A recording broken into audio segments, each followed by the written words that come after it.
வணக்கம், welcome to Theonila Pradeep kitchen. இன்னைக்கு நம்ம பார்க்க போற ரெசிபி ரெட் சாஸ் பாஸ்தா.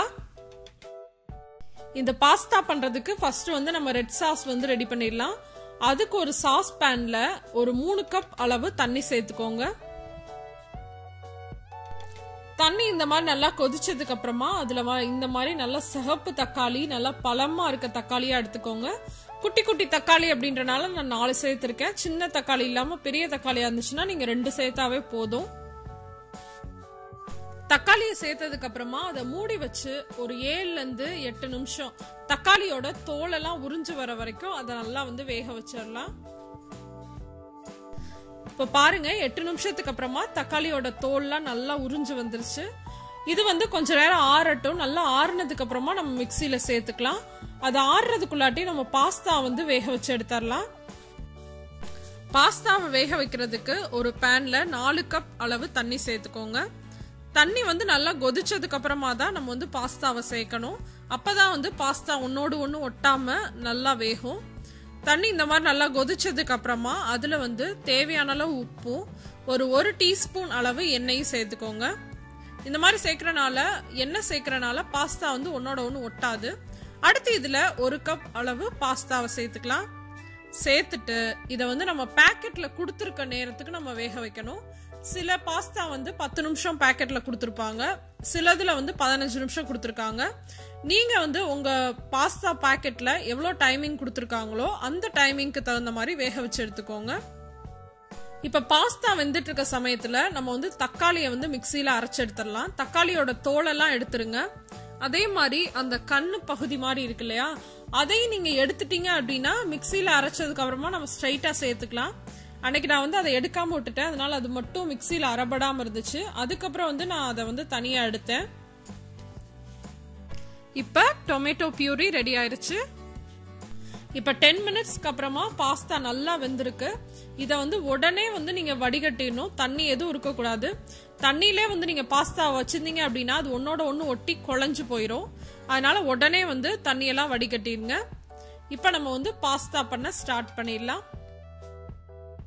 இப்ப இந்த பாஸ்தாவோட ரெட் சாஸ் பண்றதுக்கு ஒரு பேன்ல ஒரு 1.5 டேபிள் ஸ்பூன் அளவு பட்டர் சேர்த்துக்கோங்க. நீங்க இதுக்கு பதிலா எண்ணெய் கூட சேர்த்துக்கலாம்.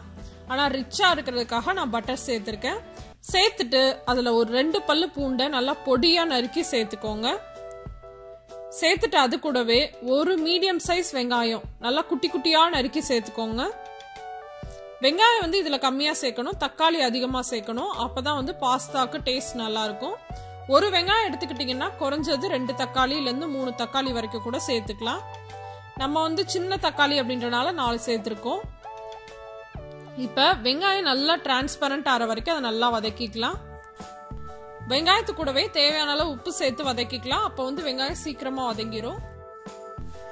வெங்காயம் இந்த மாதிரி நல்லா வதங்கினதுக்கு அப்புறமா அதுல காஷ்மீரி மிளகாய் தூள் சேர்த்துக்கலாம். 3/4 டீஸ்பூன் அளவு காஷ்மீரி மிளகாய் தூள் சேர்த்துட்டு ஒரு 30 செகண்டுக்கு மட்டும் அதை வதக்கிக்கோங்க. இந்த மாதிரி மசாலாவோட பச்சை வாசனை போனதுக்கு அப்புறமா நம்ம அரைச்சு வச்சிருந்தோம் இல்லையா அந்த டொமேட்டோ பியூரி, அதை இதோட சேர்த்துடலாம். கொஞ்சமா மிக்ஸி ஜாரை வாஷ் பண்ணி அதோட தண்ணியை இதுல சேர்த்துடலாம். சேர்த்துட்டு இதுல நம்ம இட்டாலியன் சீசனிங் சேர்க்க போறோம். இதுக்கு பதிலா நீங்க எந்த சீசனிங் வேணாலும் சேர்த்துக்கலாம்.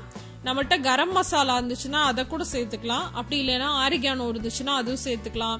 பேசில், அதாவது துளசி இருக்கு இல்லையா, அது உங்களுக்கு ஃப்ரெஷ்ஷா கிடைச்சா அதையும் சேர்த்துக்கலாம். அப்படி இல்லைன்னா ட்ரை பேசில் லீவ்ஸ் எல்லாம் கிடைக்கும், அதையும் கூட நீங்க சேர்த்துக்கலாம். இதுல ஏதாச்சும் ஒண்ணு மட்டும் சேருங்க. இந்த இட்டாலியன் சீசனிங்ல என்ன இருக்கும்னா எல்லாமே மிக்ஸ் ஆகிருக்கும், மிக்ஸ்டு ஹெர்ப்ஸ் மாதிரி இருக்கும். அது நான் சேர்த்திருக்கேன், ஒரு 1/2 டீஸ்பூன் சேர்த்திருக்கேன்.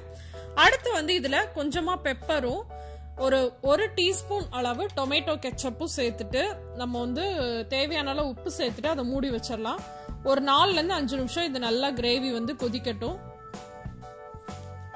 இதுல நான் யூஸ் பண்ணிருக்கேன் இல்லையா இட்டாலியன் சீசனிங், அதோட லிங்க் டிஸ்கிரிப்ஷன்ல கொடுத்துருக்கேன், பாத்துக்கோங்க. நீங்க இட்டாலியன் சீசனிங் அப்படின்ட்டு எந்த ஆன்லைன் வெப்சைட்ல வேணாலும் சர்ச் பண்ணி பாருங்க, கண்டிப்பா இருக்கும். நானும் நல்ல ரிவ்யூ இருக்க ப்ராடக்டா லிங்க் டிஸ்கிரிப்ஷன்ல கொடுக்குறேன், பாத்துக்கோங்க.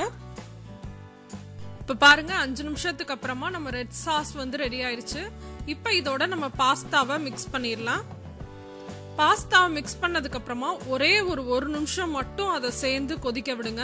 அதுக்கு மேல விட்டீங்க அப்படின்னா கிரேவி எல்லாத்தையுமே வந்து பாஸ்தா உறிஞ்சிரும், அப்ப ரொம்ப ட்ரை ஆயிரும்.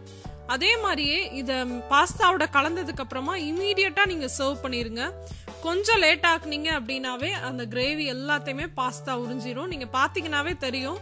நான் ஒரு வீடியோ எடுக்கிறதுக்காக ஒரு 2 நிமிஷம் தான் லேட் ஆச்சு. பார்த்தா சாஸ் எல்லாத்தையுமே பாஸ்தா வந்து அப்சர்வ் பண்ணிடுச்சு. அதனால வந்து நீங்க இமீடியட்டா சர்வ் பண்ணிருங்க. சர்வ் பண்றதுக்கு முன்னாடி உங்களுக்கு பிடிச்சிருந்துச்சு அப்படின்னா கொஞ்சமா துருவின சீஸ் சேர்த்துட்டு நம்ம சர்வ் பண்ணிடலாம். அவ்வளவுதான், நம்ம ரெட் சாஸ் பாஸ்தா ரெடி ஆயிடுச்சு. கண்டிப்பா இந்த வீடியோ உங்களுக்கு பிடிச்சிருக்கும் அப்படின்னு நான் நினைக்கிறேன். இந்த வீடியோ பிடிச்சிருந்துச்சுன்னா லைக் பண்ணுங்க, உங்க ஃப்ரெண்ட்ஸ் கூட ஷேர் பண்ணுங்க. இன்னொரு இன்ட்ரெஸ்டிங்கான வீடியோவோட உங்க எல்லாரையும் சந்திக்கிறேன். அதுவரை உங்களிடமிருந்து விடைபெறுவது உங்கள் தியோனிலா பிரதீப். தேங்க்யூ.